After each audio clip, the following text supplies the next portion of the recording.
It has been our tradition to reflect on our accomplishments and challenges at the end of the year and provide a preview of what to expect for the coming year.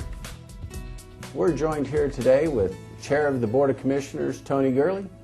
Tony, welcome. Thank you, David. We're going to talk about this past year, 2010, and your year as Chair of the Board. Why don't we first talk about some of the accomplishments of the county over the last year, and again, your year as Chair.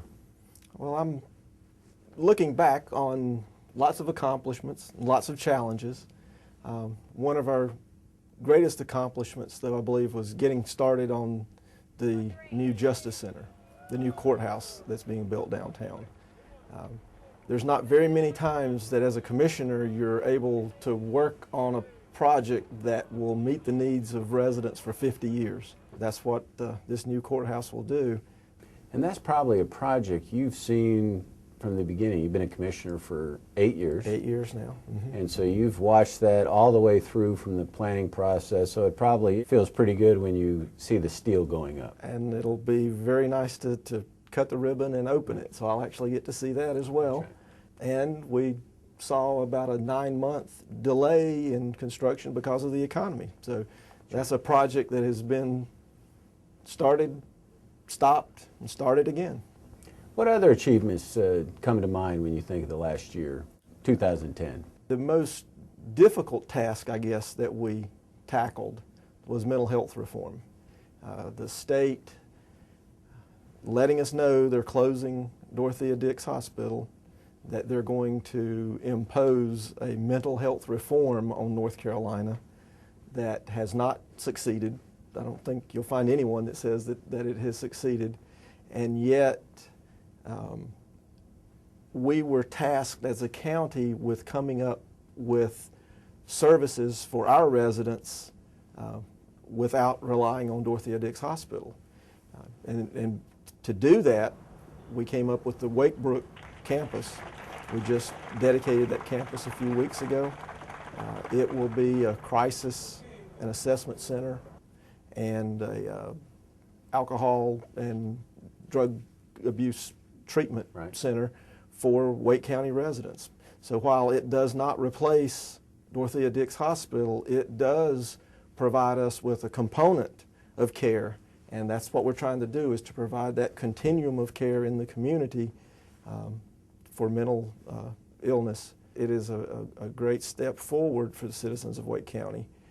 I don't think you'll find very many counties that have had the political will, the community coming together to support it, and then even having available an entity like the ABC board that helped fund it.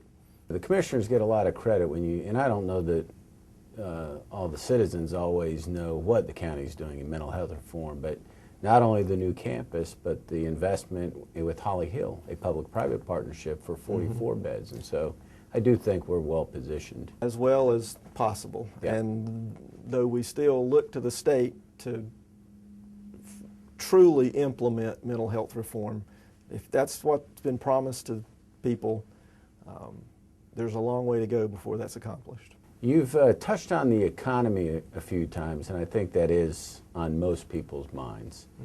How would you describe the county weathering the most difficult times I think most of us can remember?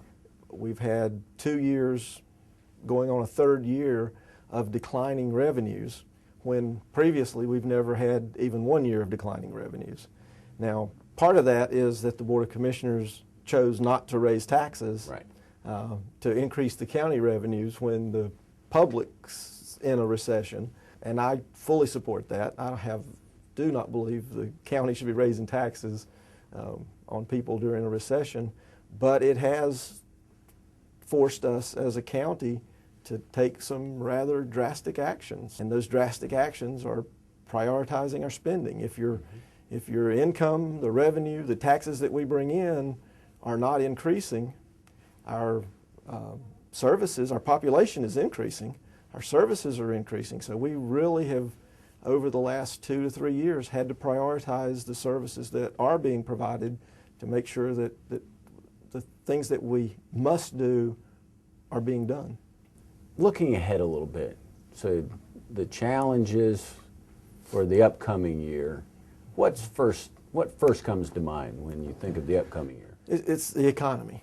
I think that the economy is going to drive everything, good or bad.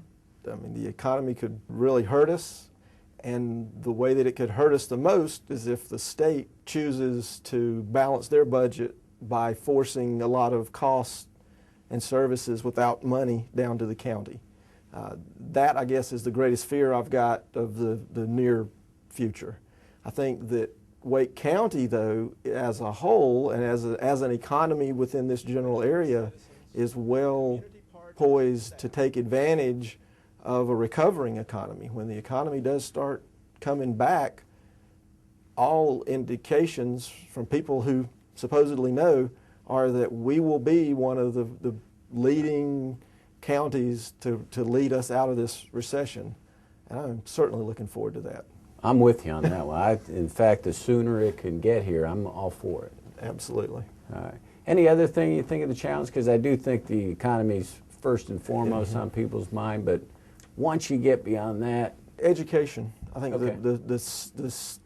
the issue of K through 12 education in Wake County is going to continue to be an issue that requires a lot of attention. It certainly requires a lot of money. The Wake County, for the last 2 years, has funded the operating budget $313.5 million a year. The capital is going to be a challenge. The last bond passed 4 years ago, and we're within a year or two of needing to look at some additional funding for capital for the school system. So I think there's going to be a lot of challenges as it relates to K through 12 education. One of the brightest things we've got going, though, is the community college program. You said that quite a bit. Wake Tech Community College is going to be one of those services, one of those entities that helps to lead us out of this recession by training people, enabling them to get good, high-paying jobs. And again, one of those things I don't know that all citizens know, the county's role is essentially building all the facilities for Wake Tech and providing an operating supplement for them. Absolutely, and we have a new North Wake Tech campus, and one of the goals that I have over the next 4 years of being a commissioner is to duplicate that effort in the western part of the county with a new Western Wake. What else would you like the citizens to know? I would just hope that the citizens of Wake County know that the Board of Commissioners represents the entire county. All commissioners on our board represents everybody in Wake County. We don't run by districts. All 900,000 plus. Plus, exactly. Soon to be 1 million. Right. And that the citizens of Wake County feel comfortable approaching any of the commissioners, any of the Wake County staff, with issues that we need to work on. Just because somebody brings us an issue doesn't mean that we're going to have a solution. It may be something that we have to do like we did with the Blue Ribbon Committee and go back out into the community to develop a solution. But every commissioner on our board has been willing to work the entire 8 years that I've been on this board. And I think that the community is well served by the commissioners that are on the board, and I would encourage the community to use us. That's, I think, a good conclusion. We want people to participate. Absolutely, because we don't have all the answers, but when you live in a community as great as Wake County, the answer can be found somewhere. Well said. Well said. Thank you for joining us today. Thank you.